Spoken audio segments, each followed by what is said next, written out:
5 people were shot, 2 children are dead, 2 separate shootings in Halifax County. 15-year-old Keon Gardner was shot and killed around 9:45 last night.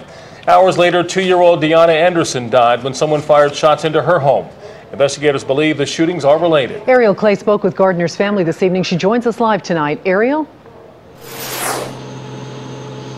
Well, Jackie and Gerald, we first heard from the family of that 2-year-old victim in our 5 and 6 o'clock newscast. Now tonight, the family of that 15-year-old victim, they are speaking out and they say they want answers now. He was an innocent child at the wrong place at the wrong time. The place, this abandoned lot on 11th Street in Weldon. The time, 9:45 Monday night. 15-year-old Keon Gardner was gunned down while walking with 2 friends. Police say the group was ambushed by at least 2 gunmen. I said, no, not my, no, not my. I said, no, not my. Gardner's great-grandmother is still reeling from her grandson's violent death. Other family, like his young cousin, are also trying to cope with the loss. They're like my brother. Just hours after Gardner was shot, Halifax Sheriff's Office was called out to another crime scene. This time, 2-year-old Diana Anderson was shot and killed. Her grandmother critically injured.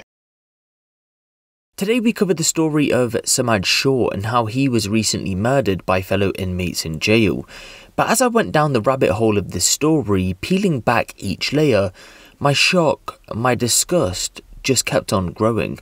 What I thought was a sad but simple murder case of a 2-year-old girl and her killer being killed in jail turned into a sad cycle of violence where everyone but the perpetrators, until recently anyway, were killed.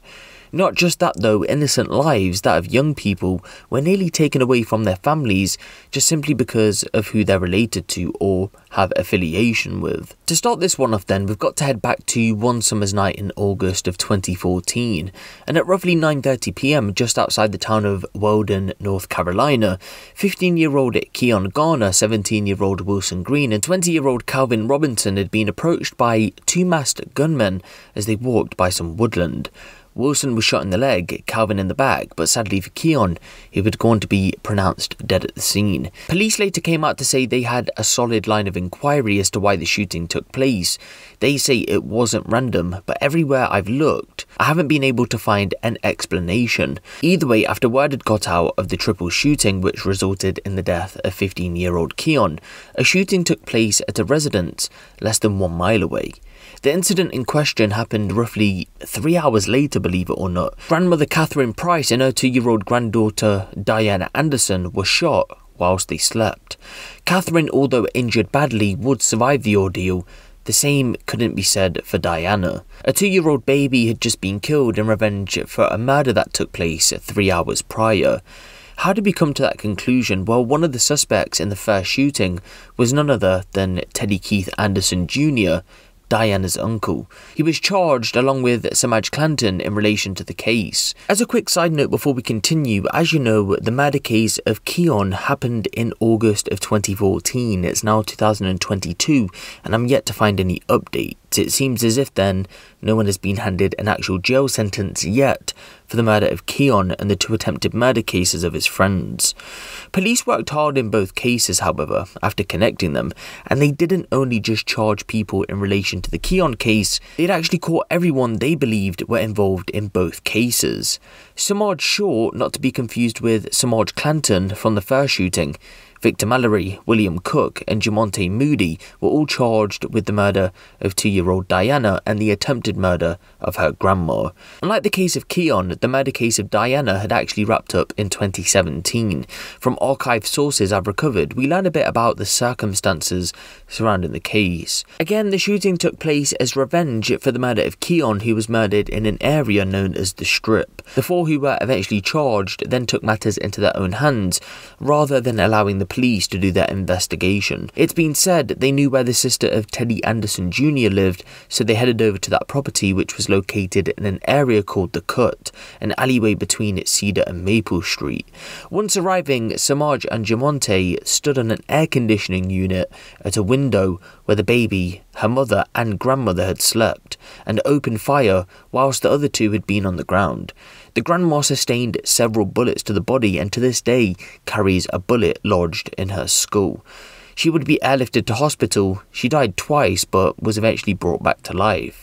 The baby, however, did die from a bullet which exited from the top of her head, meaning she would have died at that point. In the end, Victor was handed a 15 to 27 month sentence after his charges were dropped to discharging a firearm into an occupied dwelling. William Cook was handed an 8 to 19 month sentence after his charges were dropped to accessory after the fact of a shooting into an occupied dwelling, but Semaj and Jamonte still had a big case ahead of them. All we know from court documents is that somewhere along the line, Jamonte Moody had a change of heart and decided to help the state to prosecute all of the defendants in the case, which in turn made all of them plead guilty to the charges that were brought against them.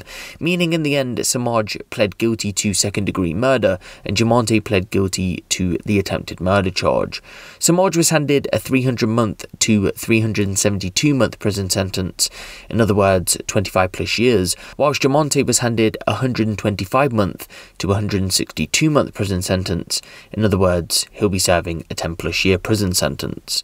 But you've read the title of this video and you know this story doesn't end right here. In fact, this story is relevant in April of 2022, because only less than 1 week ago, Semaj, the toddler killer, was murdered in jail by fellow inmates. What we know so far is that a couple of days ago, reports came out that on the 25th of March 2022, Semaj Short, now aged 24, was attacked by other inmates at the Bertie Correction Institution in the housing area within the prison. It's thought that first responders performed life-saving measures until paramedics arrived, but ultimately he would go on to be pronounced dead on the same day at 2:37 p.m. 3 other people were injured during the group assault, believed to be prisoners, but they were released with non-life-threatening injuries. Prison officials have since gone on to lock down the prison as investigators figure out the circumstances surrounding the attack, but because the investigation is in its early stages, that's the latest we have in the case. But realistically, this could have been one of 3 things in my opinion. First, they figured out he was a child killer. People in prison hate child killers. 2, it was revenge for the previous shootings and he was killed. Or 3, this was unrelated to the ongoing beef that he had, and it was an internal situation that happened in prison. Maybe he joined a gang or something like that in jail when he was killed, or maybe it was some kind of dispute. Remember as well, 3 others were injured in the incident, so I'm guessing it could have been something separate, away from the child killing. For now though, give the video a like for more crime related content like this, and make sure you hit the subscribe button if you haven't. It's been me, Abe Huncho, and I'll see you in the next one.